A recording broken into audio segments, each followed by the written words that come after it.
Irmãos e irmãs, quero saudá-los e saudá-las na graça, na paz e no amor daquele que, tendo nos amado primeiro, nos atraiu para si. Amém?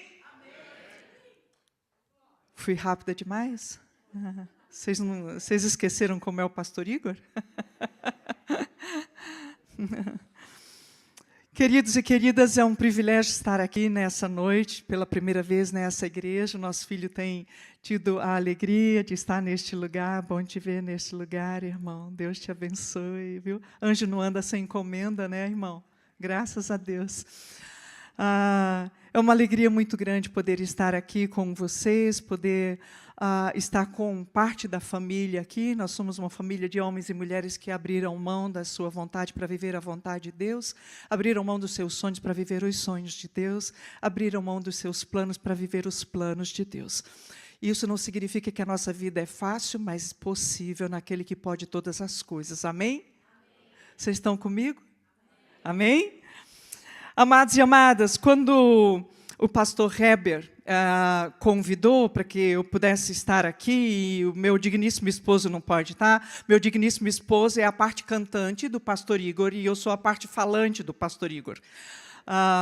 E ele, infelizmente, não pode estar conosco nessa noite, mas trago o abraço a todos os irmãos e todas as irmãs, e a certeza de que nós temos tudo neste lugar para viver algo extraordinário. Amém, amados e amadas? Então, diga assim comigo, nós hoje... Que boca mole, irmãos. Diga comigo, nós hoje, neste lugar, temos tudo para viver algo extraordinário. Primeiro, estamos vivos. Segundo, mas não porque é em segundo lugar, estamos na presença daquele que pode todas as coisas. E porque Ele pode, Ele faz. Bendito seja o nome do Senhor. Amém, irmãos e irmãs? Amados e amados, o que veio ao meu coração, e eu peço licença, né, ainda perguntei para o pastor, você não me mandou tema, significa que eu vou ficar à vontade? E ele disse, nós na realidade estamos fazendo uma sequência, e quem sou eu para interferir na sequência do pastor da igreja? Mas veio ao meu coração o desejo de compartilhar com vocês uma palavra breve. Quantos creem nisso? Só para os irmãos saberem... meu nome é Soraya Juncker, eu sou casada há 43 anos com meu digníssimo esposo, Júnior Juncker. O Júnior é o Juncker oficial da família, eu sou agregada, eu tenho direito à voz e não voto. Nós temos 3 filhos, o pastor Igor é o nosso filho mais velho, casado com a Paula, e nos deu o neto mais bonito que a terra já produziu, eu sei. A terra do meu coração. Nós temos uma segunda filha chamada Raíssa, que mora no Brasil, e nós temos a nossa terceira filha, nosso bebê, chamada Radassa, com quem nós moramos ali em Massachusetts, né? Nós temos servido ao Senhor desde o início do nosso casamento, em todos os lugares onde Ele nos mandou, na certeza de que Ele intencionalmente nos uniu a fim de que Ele pudesse nos usar para o louvor da glória dEle, né? Nós temos vivido esse tempo aqui nessa terra. Eu vou ser muito sincero com os irmãos, as irmãs, estava dizendo para o pastor Heber, nunca passou pela minha cabeça de que eu pudesse vir morar neste lugar. E o Senhor nos trouxe.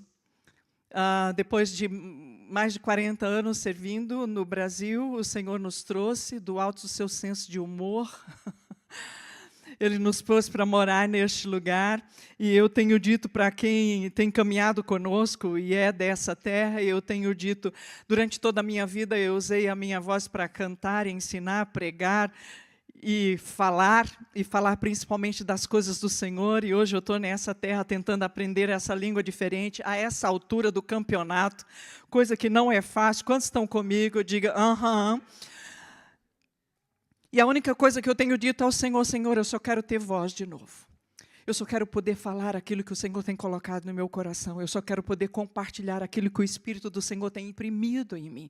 Eu só quero ter voz de novo. E aí Deus nos trouxe para esse lugar e nós estamos nesse exercício, queridos e queridas. E nessa noite, nesse tempo especial que nós estamos vivendo, porque você sabe que pela tradição nós estamos vivendo um tempo de advento. Os irmãos estão comigo? Ok? Em algumas das nossas igrejas, e eu digo nossas igrejas, no sentido de igrejas cristãs, protestantes, ainda se tem a prática de acender algumas velas no altar, e eu imagino que vocês já viram isso. velas, 4 velas que apontam na realidade para a esperança, que nós cantamos muito bem aqui, para a paz, alegria, amor. E nós estamos vivendo esse tempo não porque é tempo de festa, mas porque esse tempo aponta para Jesus. Amém, amados? É tempo de nós nos prepararmos para o novo, de relembrarmos o significado e trazermos à memória o grandioso momento do Verbo se fazendo carne, Jesus. E por mais que haja controvérsia acerca da data, não, Jesus não nasceu nessa data, foi em fevereiro, foi em janeiro, whatever, irmãos e irmãs, o que importa é que Jesus nasceu, Ele viveu, Ele morreu e ressuscitou, diga aleluia. Não, quando você diz aleluia, você treme para trazer unção pentecostal para o ambiente, entendeu, irmão e irmã? Ok? Então faz assim comigo, aleluia. Oh, irmão, vocês vão ficar bons até o fim. Diz de novo, aleluia.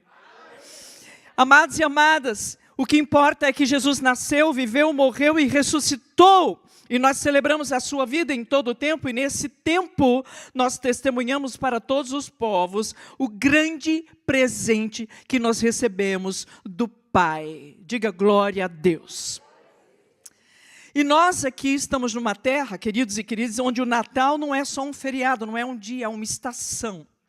Né?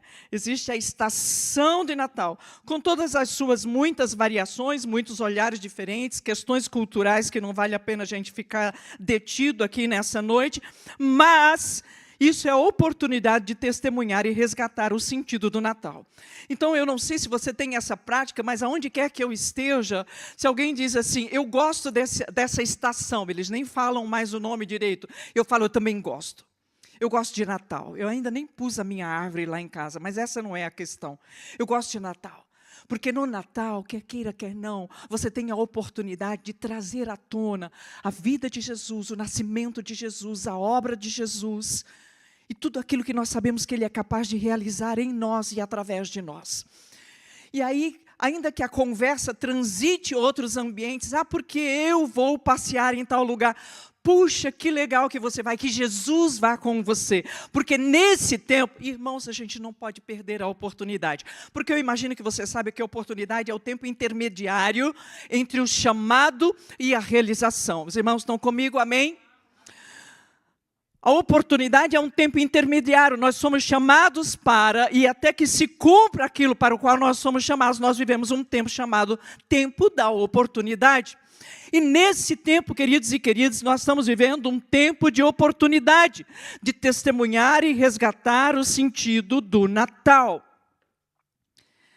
Nessa estação, que nós chamamos de Natal, nós somos naturalmente, queridos e queridas, levados a pensar sobre o que foi dito, o que foi contradito, o que foi realizado, o que foi abandonado, o que foi construído, o que foi derrubado, avaliarmos e rememorarmos a tese e o que as pessoas chamam de antítese para fazer a síntese. O que significa isso, Soraya? Que é tempo de fazermos um resumo da grandiosa obra da manifestação de Jesus em carne. Diga aleluia. Não, irmãos. Diz de novo, aleluia. Eu não estou sentindo a unção fluindo dos homens da igreja. Você entende o que eu estou dizendo, irmãos? Só os homens em pé, por favor, queridos. Deixa eu ver. Vai, só os homens em pé. A gente vai dizer e vocês vão tremer, tá bem, irmãos? Ok. Vamos lá, faz comigo. Aleluia. Pastor, vou te chamar aqui na frente. Faz de novo. Aleluia. Tem que tremer no final, irmãos. Vamos lá. Aleluia. Irmão, o problema é tremer para baixo. Se tremer em cima, não tem problema. Não afeta nada. Então diz de novo comigo. Aleluia. Eu gostei, irmão. Tu tem unção do aleluia. Pode sentar, querida. A mulher pode aplaudir os homens de Deus aí. É tempo de fazermos um resumo da obra, queridos e queridas. O Natal é um tempo de Deus para nós e revela o grande projeto de Deus para a humanidade. Então eu quero reler com vocês a narrativa desse resumo que está no Evangelho segundo Lucas, para entender sobre esse tempo chamado Natal, que nos prepara para o novo. Abra a sua Bíblia comigo, ou ligue a sua Bíblia comigo, em Lucas capítulo 1, versículos de 26 a 38. À medida que você for encontrando, você vai ficando em pé. E nós vamos ler a palavra do Senhor em pé. A gente lê em pé não só porque é tradição de algumas igrejas, a gente lê em pé porque nós vamos ler a vontade revelada de Deus, e se Deus vai falar qual é a vontade dele, a gente já está em pé, porque se ele disser é agora, é agora. Amém? Lucas capítulo 1, versículos 26 em diante, o texto diz assim: no 6º mês foi o anjo Gabriel enviado da parte de Deus para uma cidade da Galileia chamada Nazaré, a uma virgem desposada com certo homem da casa de Davi, cujo nome era José. A virgem se chamava Maria. E entrando o anjo aonde ela estava, disse: alegra-te, muito favorecida, o Senhor é contigo. Ela, porém, ao ouvir essa palavra, perturbou-se muito e pôs-se a pensar o que significaria esta saudação. Mas o anjo lhe disse: Maria, não temas, porque achaste graça diante de Deus. Eis que conceberás e darás à luz um filho, a quem chamarás pelo nome de Jesus. Este será grande e será chamado Filho do Altíssimo. Deus, o Senhor, lhe dará o trono de Davi, seu pai. Ele reinará para sempre sobre a casa de Jacó, e o seu reino não terá fim. Então disse Maria ao anjo: como será isto, pois não tenho relação com homem algum? Respondeu o anjo: descerá sobre ti o Espírito Santo, e o poder do Altíssimo te envolverá com a sua sombra. Por isso também o ente santo que há de nascer será chamado Filho de Deus. E Isabel, tua parenta, igualmente concebeu um filho na sua velhice, sendo este já o 6º mês, para aquela que diziam ser estéril, porque para Deus não haverá impossíveis em todas as suas promessas. Então disse Maria: aqui está a serva do Senhor, que se cumpra em mim conforme a sua palavra. E o anjo se ausentou dela. Vamos orar mais uma vez? Senhor, nós te damos graças pela leitura da tua palavra, pela vida, pela eficácia, Senhor, que ela mesma tem, de adentrar o mais íntimo do nosso ser, Senhor, e lançar luz sobre pontos obscuros da nossa espiritualidade, a fim de que sejamos despertados, Senhor. Nós te pedimos que, no tempo em que nós partilhamos, Senhor, a tua palavra, o teu Espírito, Senhor, realize a obra do convencimento, Senhor, de que nós precisamos tomar uma posição diante de ti, a favor da tua obra em Cristo Jesus. Amém e amém. Podeis vos sentar, queridos e queridas. Amados e amadas, eu não sei quanto a vocês, mas eu gosto de ler e reler o livro de Lucas nesse período. Algumas pessoas chegam a sugerir que a gente o faça todo dezembro. Eu gosto dessa prática. Se você lê um capítulo por dia, você chega no dia do Natal com tudo aquilo já lido e toda a revelação trazida de volta ao seu coração. Eu gosto de ler nesse período o livro de Lucas, porque Lucas considera, queridos e queridas, a lógica da ação de Deus, registrando a relevância do nascimento de João antes de falar sobre o nascimento de Jesus. E no relato da predição do nascimento de Jesus, ele apresenta para nós algumas, o que eu vou chamar de definições, na realidade, desse tempo que é um tempo de Deus para nós. E eu estou chamando de definições. Então eu quero compartilhar com vocês, a partir desse texto, 4 definições acerca do Natal. O primeiro deles é que a palavra do Senhor diz que um anjo da parte de Deus veio até Maria, porque achou graça. Maria achou graça diante de Deus. E eu acho isso lindo, queridos, porque corrige qualquer possibilidade de nós pensarmos que ela foi escolhida porque ela era especial, porque ela sabia cozinhar bem, porque ela fazia crochê, porque ela é uma menina estudiosa. Ela foi escolhida puramente porque Deus achou graça nela. E isso já nos alimenta essa convicção de que se somos chamados para fazer o que somos chamados para fazer, e Deus tem uma obra para cada um de nós, se somos chamados para fazer o que devemos fazer em nome do Senhor, somos chamados puramente pela graça. Não é porque temos habilidade, não é porque temos dons, não é porque temos talentos, mas se os temos, nós os submetemos a fim de que a glória seja do Senhor. Amém, amados e amadas? Então a palavra do Senhor diz que essa menina chamada Maria, ela foi escolhida pelo Senhor. E então Deus envia um anjo e ele se revela a ela através do anjo. Então a primeira definição que quero fazer com vocês, queridos e queridas, é que Natal é tempo de revelação pessoal de Deus. Diga comigo, Natal é tempo de revelação pessoal de Deus. Os irmãos falam suave assim mesmo ou sou eu que estou intimidando vocês? Está tudo certo? Então diz comigo, Natal. Irmão, eu estou quase te trazendo aqui de volta para o microfone, porque tu quando abre a boca, irmão, só Jesus na causa, né? Pum!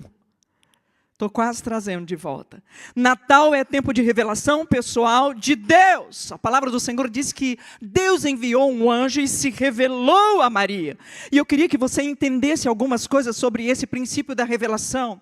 Porque quando falamos de revelação, na maioria das vezes nós estamos falando sobre uma percepção espiritual que nós temos, que nos acrescenta um conhecimento que nós não tínhamos antes.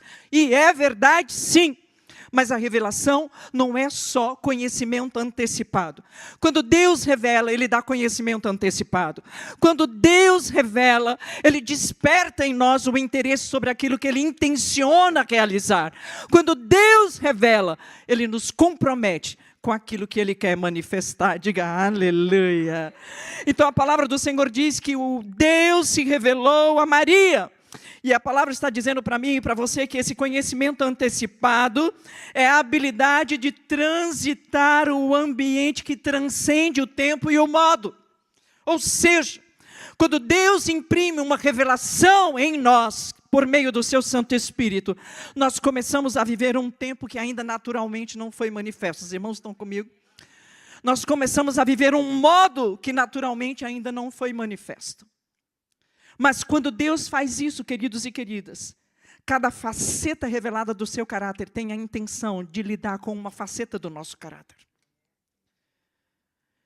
E quando nós vamos olhar, irmãos e irmãs, a caminhada do povo de Deus, a caminhada daqueles que fazem parte da história que nós somos descendentes, a palavra do Senhor diz que Deus se revelou a Abraão, e você vai lembrar disso. Ele estava para sacrificar o seu filho, quando de repente uma voz disse, Abraão, e aí nós sabemos que havia ali um cordeiro provido, porque Deus tem a habilidade de se antecipar a meu e a seu favor, diga aleluia. Deus se antecipa a nosso favor. Então diz a palavra do Senhor que então foi revelada ali a provisão. Deus estava se revelando como Deus provedor sobre a vida de Abraão. E o que Deus estava fazendo, estava nessa revelação dessa faceta do seu caráter, imprimindo em Abraão a habilidade de se tornar dependente de Deus. Fala comigo. Abraão era um homem rico? Sim ou não? Abraão era um homem rico, Abraão tinha praticamente tudo, naturalmente falando. Mas foi a este homem que Deus se revelou como Deus da provisão. Você entende o que eu estou dizendo? Para dizer para Abraão, a tua posse em nada contribui com aquilo que eu tenho para realizar através de ti, se eu não mover. Então Deus se revelou como Deus de provisão. E imprimiu um caráter de dependência em Abraão. Quando a gente olha a história de Moisés, a palavra do Senhor diz que Moisés guerreou tudo que guerreou, e no determinado momento Deus se revela a ele como sendo a sua bandeira. E nós sabemos que a bandeira é, na realidade, irmãos e irmãs, o resumo da significância. Quando eu digo que a bandeira é o resumo da significância, e Deus se revelou como sendo a bandeira, o que a palavra do Senhor está dizendo é que o Deus que se revelou como a bandeira estava dizendo a Moisés, você é o que eu digo que você é. Você está entendendo o que eu estou dizendo? Eu estou esquisita demais para vocês, irmãos? Ok, então diga para a pessoa que está do lado, tenha calma, querida, é só uma noite.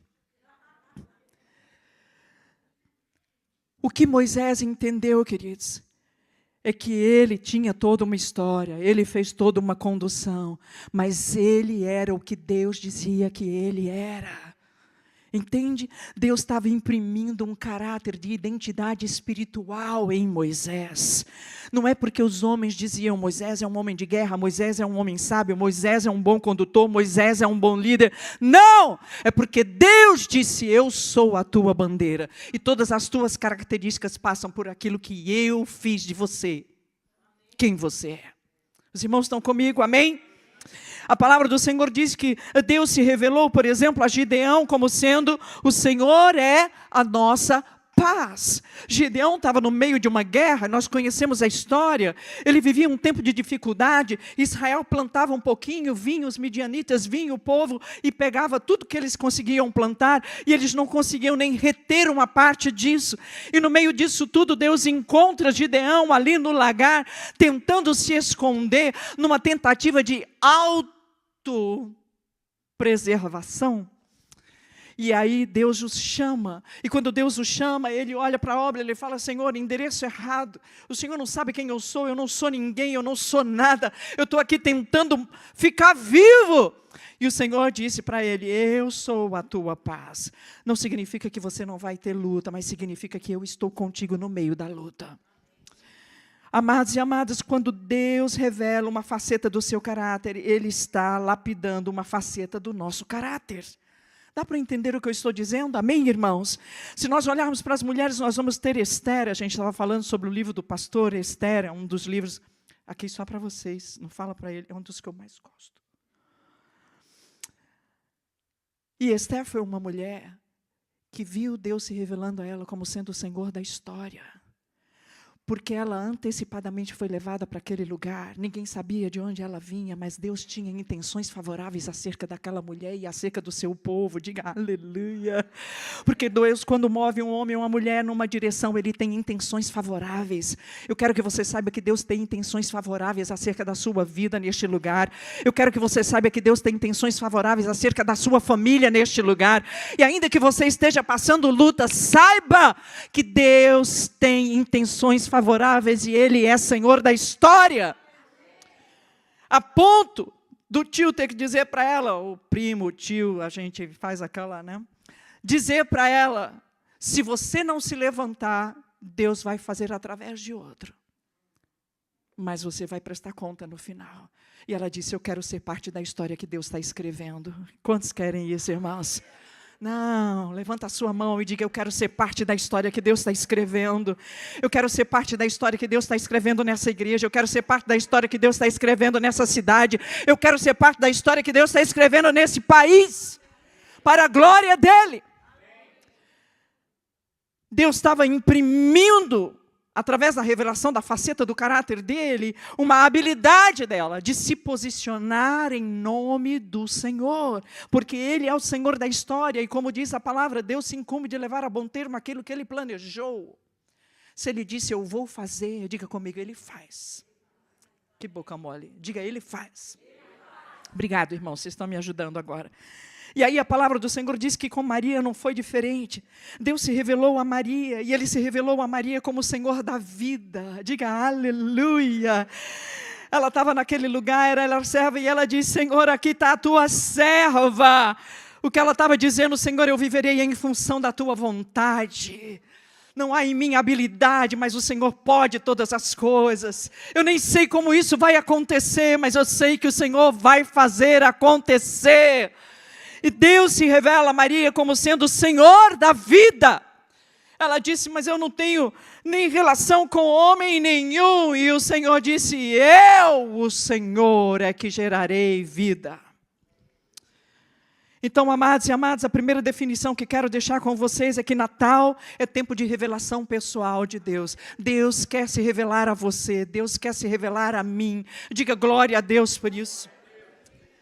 Amados e amadas, eu não sei quanto a vocês, um dia eu estava em São Paulo, numa reunião daquelas boas que a gente tem de liderança de igreja em São Paulo. Estava numa dessas e tinha uma líder que estava na minha frente e de algum jeito ela não gostava muito de mim. Nem sei por que exatamente, mas ela não gostava muito de mim. E ela sentou na frente e um dia a gente estava numa reunião e era uma reunião difícil e não tinha nada a ver com o negócio, mas ela virou para mim e disse assim: Soraya, quem é Deus para você? Aí eu falei: pai, eu vou dizer para a senhora o que eu digo para ele todos os dias. Senhor, tu és o meu Deus, tu és o meu Senhor, tu Tu és o meu sustento, Tu és o meu amparo, Tu és aquele em quem espero, em quem confio, Tu és aquele que era, que é, que há de vir.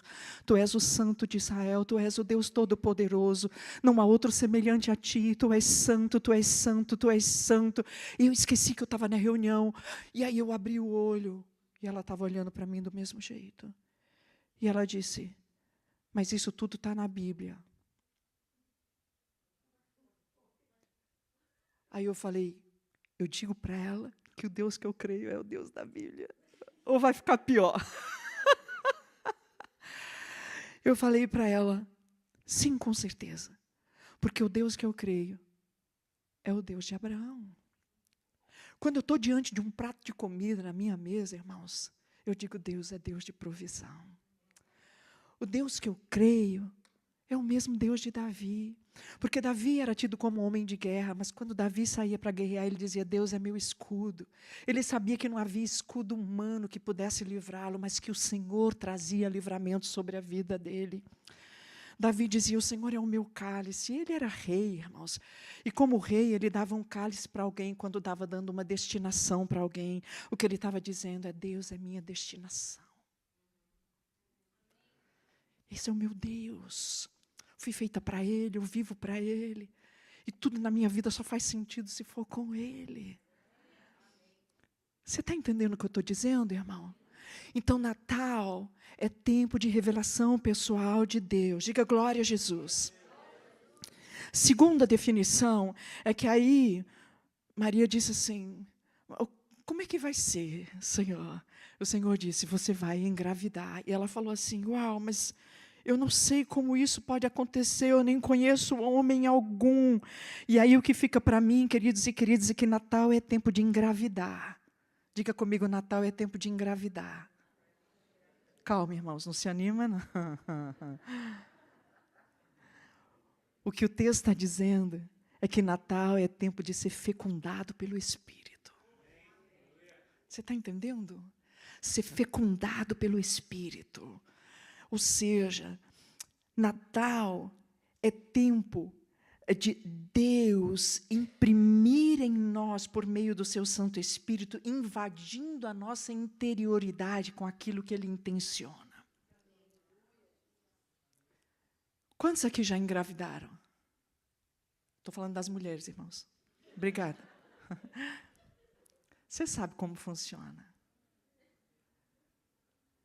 Quando você é interiormente afetada por uma vida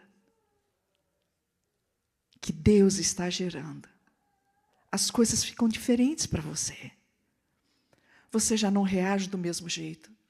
Você não come do mesmo jeito. Você não dorme do mesmo jeito. Porque você foi interiormente e intimamente afetado por essa vida.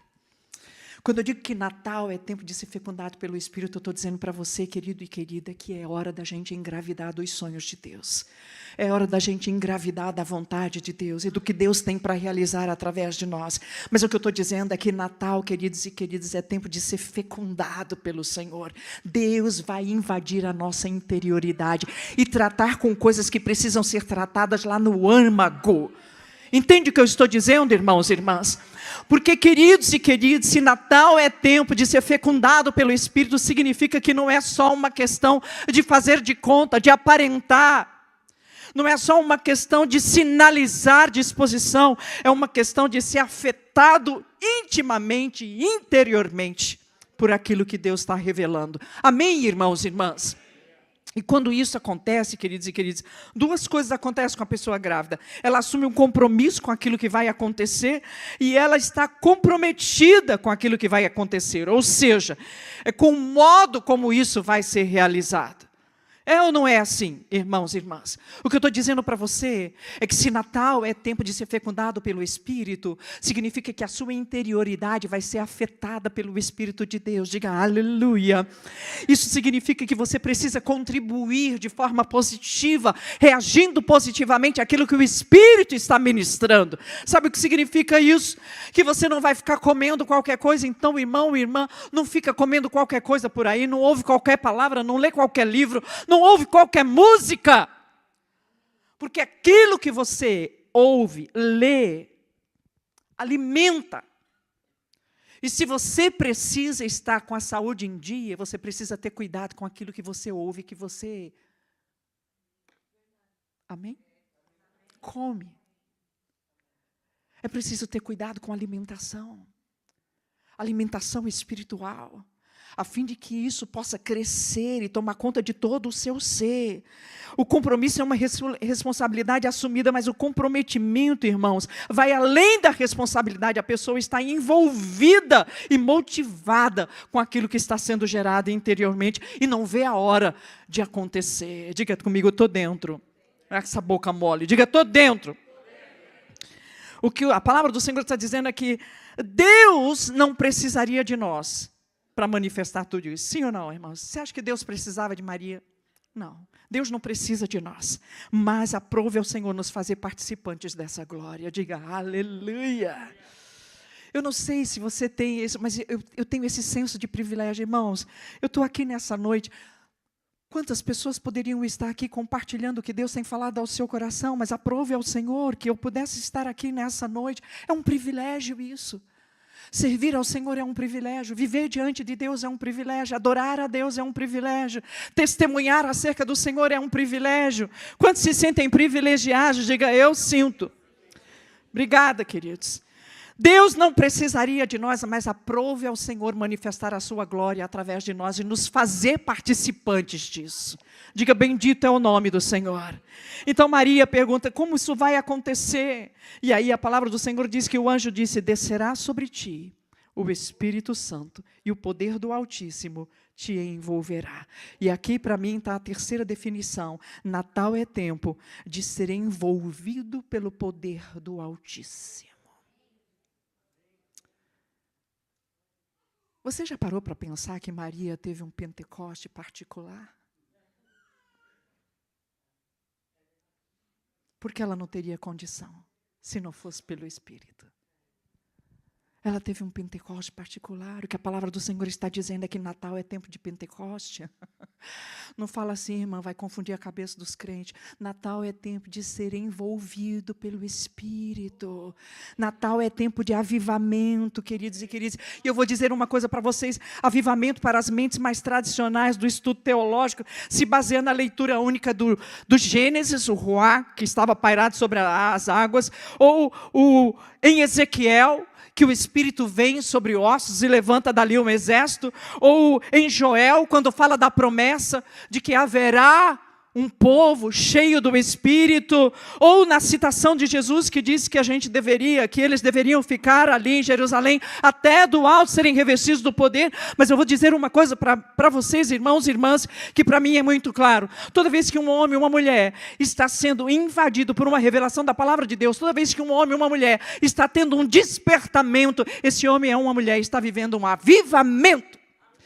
E Natal é tempo de avivamento. Natal é tempo de ser envolvido pelo Espírito.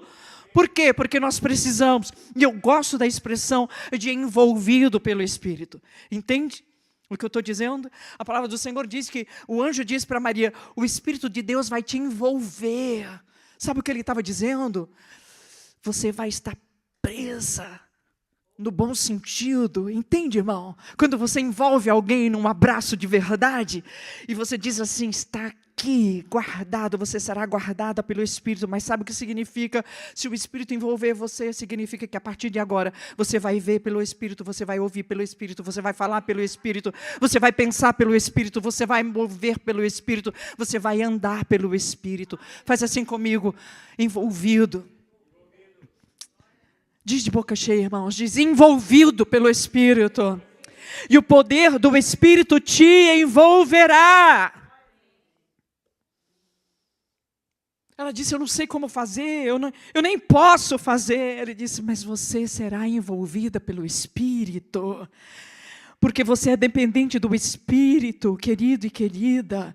Nós somos dependentes do Espírito.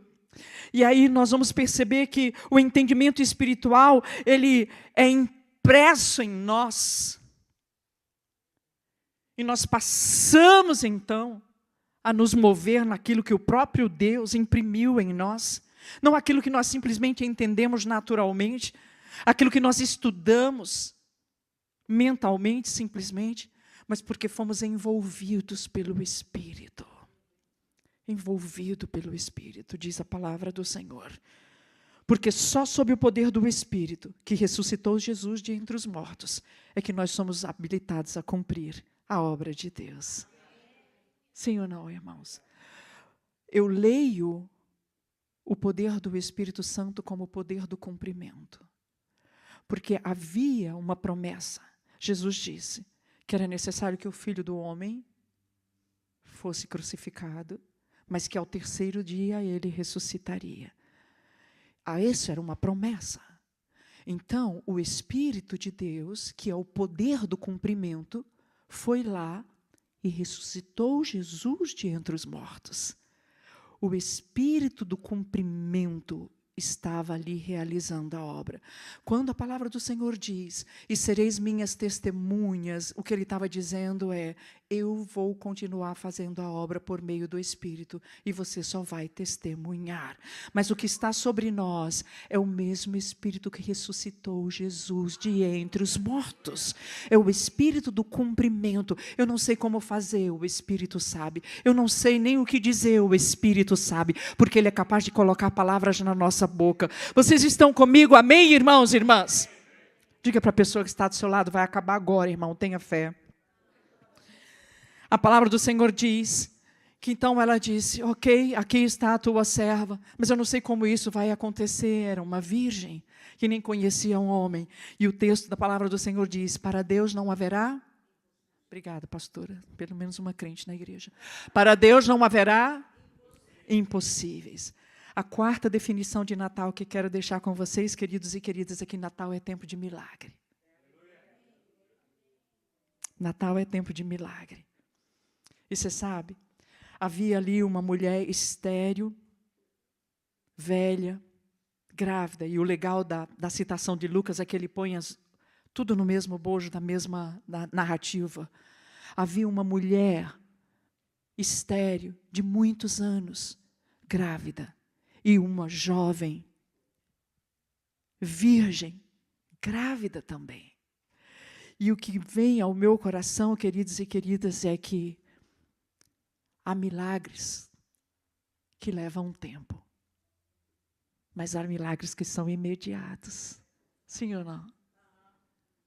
Tem milagre que parece que vai sendo construído lentamente. E você diz, Senhor, estou quase não conseguindo mais esperar. Eu estou quase não conseguindo mais esperar. O milagre está sendo construído. Irmãos e irmãs, Natal é tempo de milagre. Diga glória a Deus. Deus nos fez naturais para vivermos a dimensão do sobrenatural. E o milagre nos lança na dimensão do sobrenatural. Diga aleluia. Essa dimensão é a dimensão da fé. E a dimensão da fé é a dimensão onde o poder de Deus opera. Os irmãos estão comigo? Amém? Então, Deus nos lança na dimensão do extraordinário, nessa dimensão que é a dimensão da fé, que nos faz ver, entender e viver algo que naturalmente, muitas vezes, parece impossível a nós. Significa que Deus está nos levando para a dimensão do extraordinário, onde todo o milagre acontece. A dimensão onde o poder de Deus opera. E eu estou dizendo isso porque num tempo que nós estamos, e a gente fala muito de presente, de presente, de presente, a gente pede tantas coisas naturais ao Senhor, a gente pede tantos presentes, mas a gente não pede milagres. Não é verdade? Na maioria das vezes a gente pede coisas que a gente já viu acontecer. E aí a gente, como o Senhor fez, faz aqui. Mas quem disse que o que você nunca viu, Deus não pode fazer? Você entende?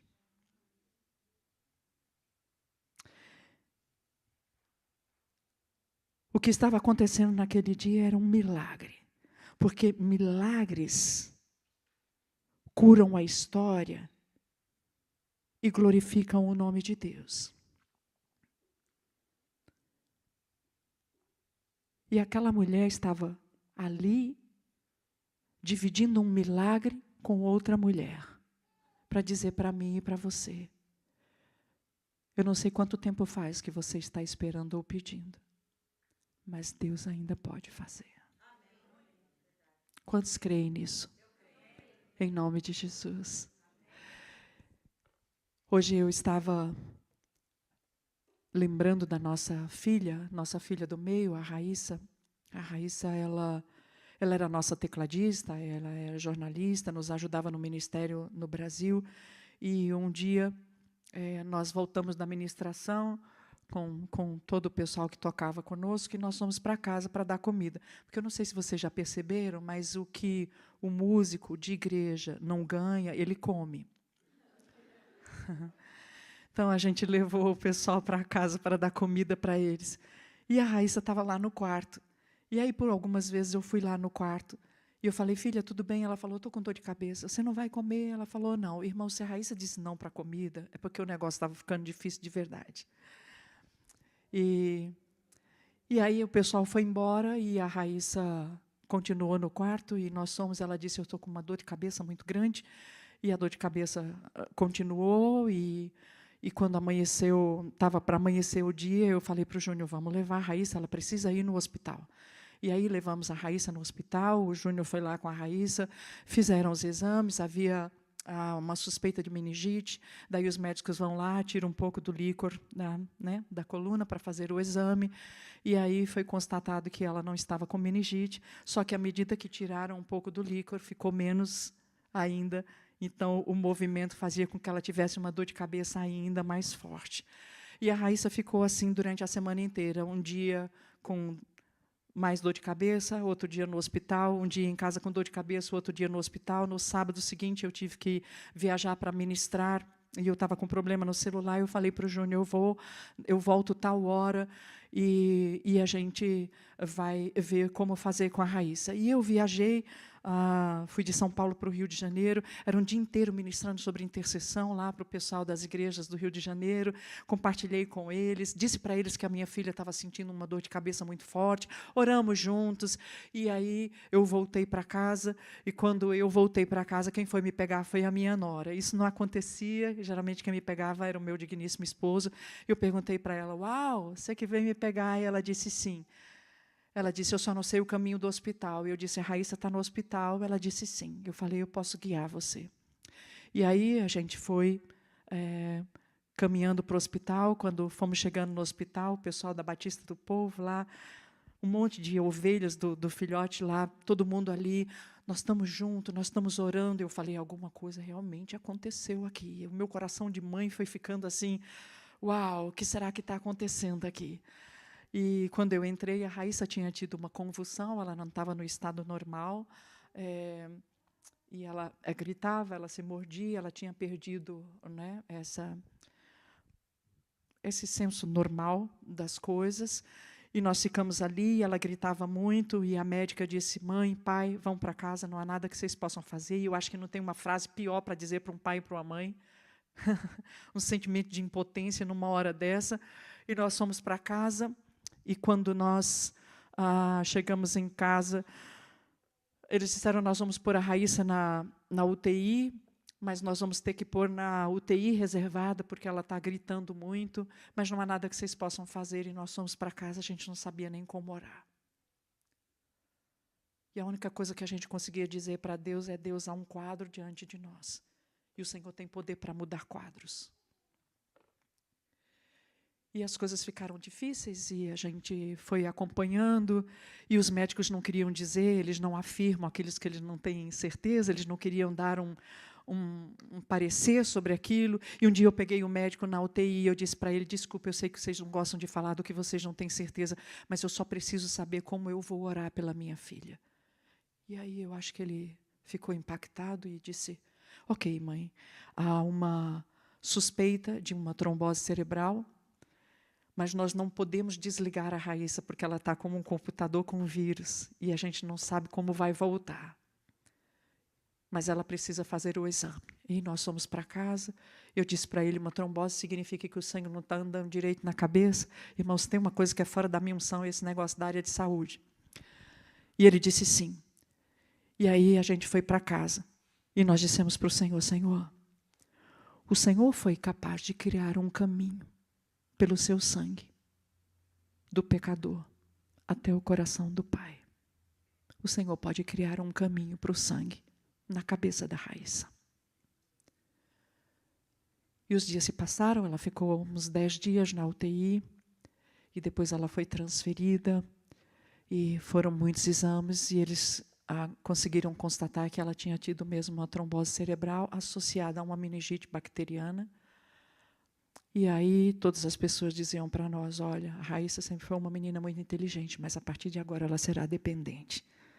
A Raíssa sempre foi uma menina que falava outras línguas, a partir de agora ela vai ter dificuldade até com a própria língua. A Raíssa era uma pessoa que tocava teclado, mas a partir de agora ela tem esse problema. E nós dissemos: o Senhor pode, Ele ainda pode fazer um milagre. E irmãos e irmãs, só para encurtar, menos de 20 dias depois, nós saímos com a Raíssa do hospital, sem nenhuma sequela, para a glória do Senhor. Porque Deus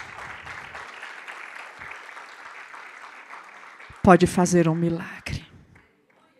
Deus ainda pode fazer um milagre. E Natal é tempo de milagre. Mas não é um milagre que vai satisfazer você simplesmente. É um milagre que contribui para que a glória do Senhor seja manifesta e o propósito de Deus seja cumprido. Então, queridos e queridas, nesse final, vivendo esse milagre, esse tempo, eu tinha algumas coisas para citar, mas eu quero encerrar aqui orando com vocês, dizendo que nós podemos viver um tempo de esperança renovada, porque Deus é Deus de milagre. Nós podemos viver um tempo de alegria renovada, porque Deus é Deus de milagre. Nós podemos viver o inusitado no Senhor, porque Deus é Deus de milagre. Em nome de Jesus. E diga comigo: e Natal é tempo de revelação pessoal de Deus, é tempo de fecundação do Espírito, é tempo de ser envolvido pelo poder do Altíssimo, é tempo de avivamento e é tempo de milagres. E eu queria que você ficasse em pé e eu só queria perguntar: tem algum milagre que você tenha esperado no Senhor? É tempo de milagre, é tempo de Natal. Jesus se revelou a fim de que o propósito de Deus fosse plenamente conhecido por nós. E nele todas as coisas são possíveis. Se você tem buscado um milagre em Deus, pastor, posso chamar rapidinho? Por favor, vem aqui, só vamos orar.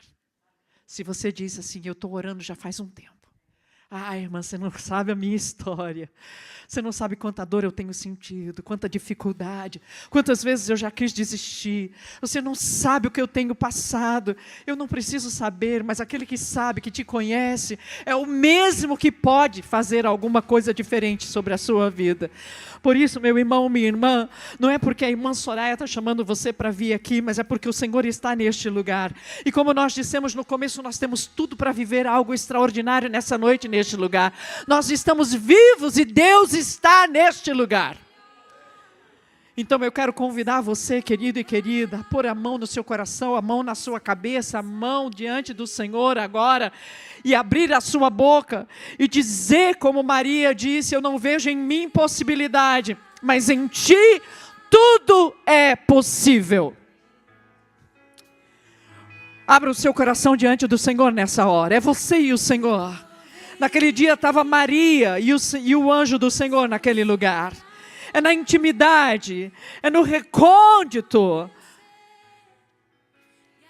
Diga para o Senhor, diga para o Senhor. Em o nome de Jesus.